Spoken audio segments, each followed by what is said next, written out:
Hello students, मैं सुरेंद्र कुमार सुमन आप सबों का अपना यूट्यूब चैनल सुरेंद्र सुमन BNP पर बहुत बहुत स्वागत करता हूं।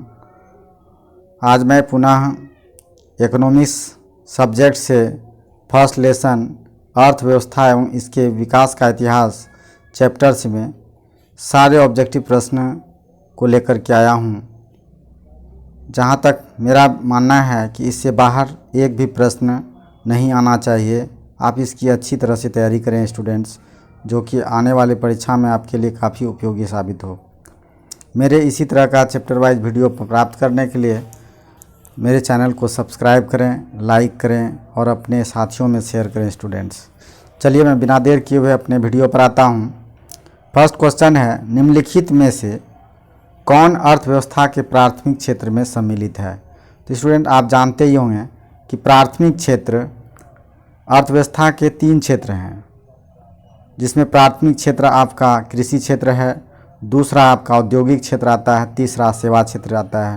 तो प्राथमिक क्षेत्र कृषि आता है, तो ऑप्शन नंबर बी आपका सही हो जाएगा। नेक्स्ट क्वेश्चन, किस क्षेत्र को प्राथमिक क्षेत्र में सम्मिलित है? तो स्टूडेंट्स इसका उत्तर भी कृषि क्षेत्र ही होगा। नेक्स्ट क्वेश्चन है, भारत में योजना आयोग का गठन कब किया गया था? स्टूडेंट्स भारत में योजना आयोग का गठन 15 मार्च 1950 ईस्वी को किया गया था। और स्टूडेंट एक बात और जान लीजिए आप कि योजना आयोग के अध्यक्ष खुद प्रधानमंत्री होते हैं, तो आप समझ सकते हैं। हालांकि योजना आयोग को निरस्त तो नहीं किया गया, बल्कि इसके नाम को बदल करके कुछ और भी चीज़ें इसमें जोड़ करके इसका नाम को नीति आयोग कर दिया गया है, जो 2015 में किया गया है। ये श्री नरेंद्र मोदी के द्वारा किया गया है। चलिए इस प्रश्न का उत्तर लेकिन 15 मार्च 1950 होगा स्टूडेंट्स। नेक्स्ट क्वेश्चन है, इनमें से किस देश में मिश्रित अर्थव्यवस्था है? तो मिश्रित अर्थव्यवस्था हमारे देश में ही है स्टूडेंट्स। मिश्रित अर्थव्यवस्था यहाँ उद्योग के साथ साथ कृषि भी है, तो इसलिए स्टूडेंट्स ऑप्शन नंबर आपका सी हो जाएगा। नेक्स्ट क्वेश्चन है, इनमें से किसे पिछड़ा राज्य आप कह सकते हैं? तो ऑप्शन में देखिए, ये बीमारू के अंतर्गत, बीमारू स्टेट्स के अंदर आपका सिर्फ बिहार आता है, तो इसलिए ऑप्शन नंबर सी हो जाएगा। नेक्स्ट क्वेश्चन है, भारत में सेवा क्षेत्र को सामान्यतः कितने भागों में बांटा जा सकता है?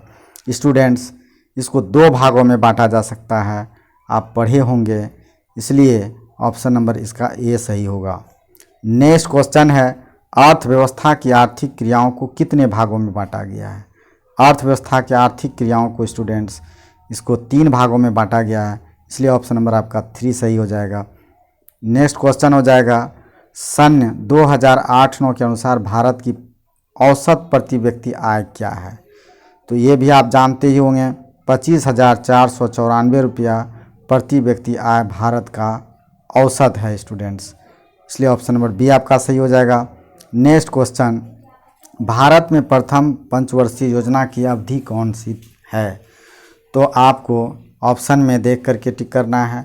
भारतीय पंचवर्षीय योजना, प्रथम पंचवर्षीय योजना 1952 से 57 होगा स्टूडेंट्स। इसमें ऑप्शन आपका गलत है, ऑप्शन नंबर डी आपका सही हो जाएगा। नेक्स्ट क्वेश्चन होगा, राष्ट्रीय विकास परिषद का गठन कब किया गया था? तो 6 अगस्त 1952 इसका आंसर होगा, 6 अगस्त, यानी ऑप्शन नंबर सी आपका सही होगा। नेक्स्ट क्वेश्चन है स्टूडेंट्स, मानव विकास सूचकांक के कितने सूचक हैं? तो स्टूडेंट्स इसके 3 सूचक हैं, आप इनके नाम को लिख सकते हैं। नेक्स्ट क्वेश्चन है, संपूर्ण क्रांति का नारा किसने दिया था?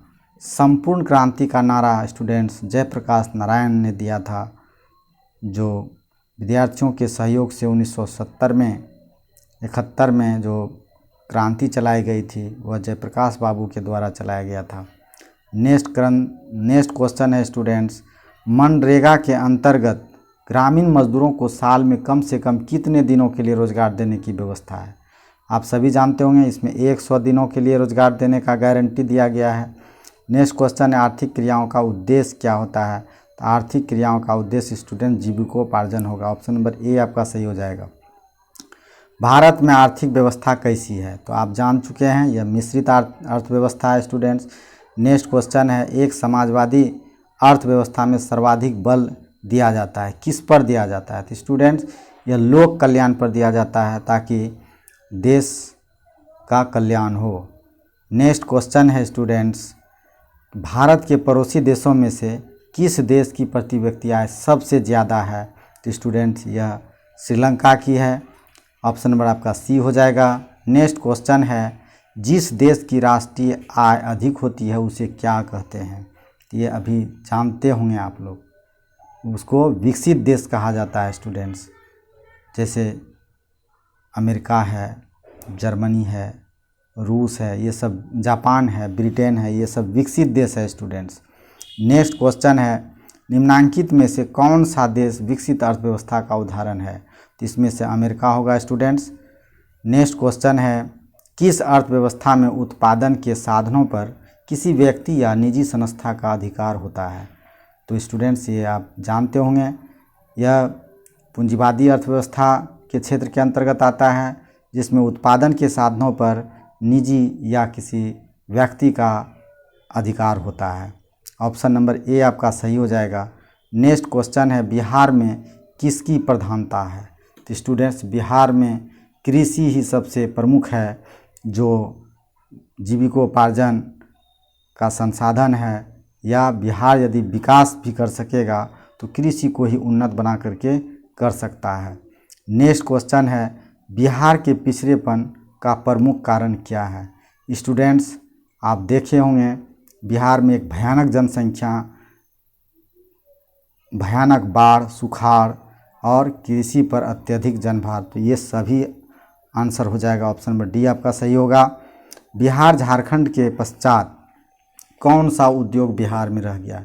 स्टूडेंट्स 15 नवंबर 2000 ईस्वी को बिहार से झारखंड जब अलग हुआ तो बिहार में उद्योग तो नाम मात्र का ही नहीं बचा, नाम मात्र का भी नहीं बचा स्टूडेंट्स।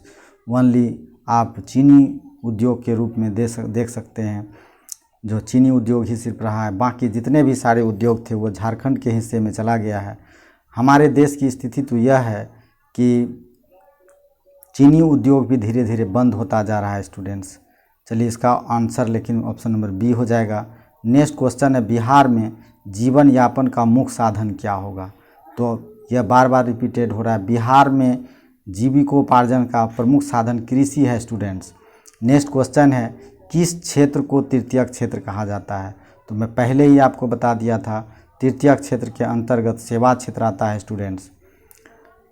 भारत में नीति आयोग की स्थापना कब हुई? स्टूडेंट मैं बताया था, नीति आयोग की स्थापना 1915 में हुआ है, जिसके अध्यक्ष प्रधानमंत्री नरेंद्र मोदी थे। नेक्स्ट क्वेश्चन है, अंग्रेज़ों ने भारत का क्या किया था? तो आप सभी जानते होंगे, परोक्ष रूप से उसने विकास किया और प्रत्यक्ष रूप से उन्होंने शोषण किया, इसलिए दोनों किया है, इसलिए ऑप्शन नंबर आपका सी सही हो जाएगा। नेक्स्ट और लास्ट क्वेश्चन है स्टूडेंट्स, बिहार के विकास में एक बहुत बड़ी बाधा है, वह स्टूडेंट्स हमारे यहाँ प्रतिवर्ष आने वाला बाढ़ है, जो हमारे विकास के लिए बहुत बड़ी बाधा है। प्रतिवर्ष बाढ़ आने से लाखों करोड़ों जान माल की हानियाँ हो जाती है। राष्ट्रीय संपत्ति से लेकर के व्यक्तिगत संपत्ति, सामुदायिक संपत्ति, सारी संपत्तियों की हानि होती है। इसलिए स्टूडेंट बिहार के विकास में बाढ़ एक बहुत बड़ी बाधा है। इसी के साथ मेरा आज का वीडियो यहीं पर समाप्त होता है। जय हिंद, जय भारत।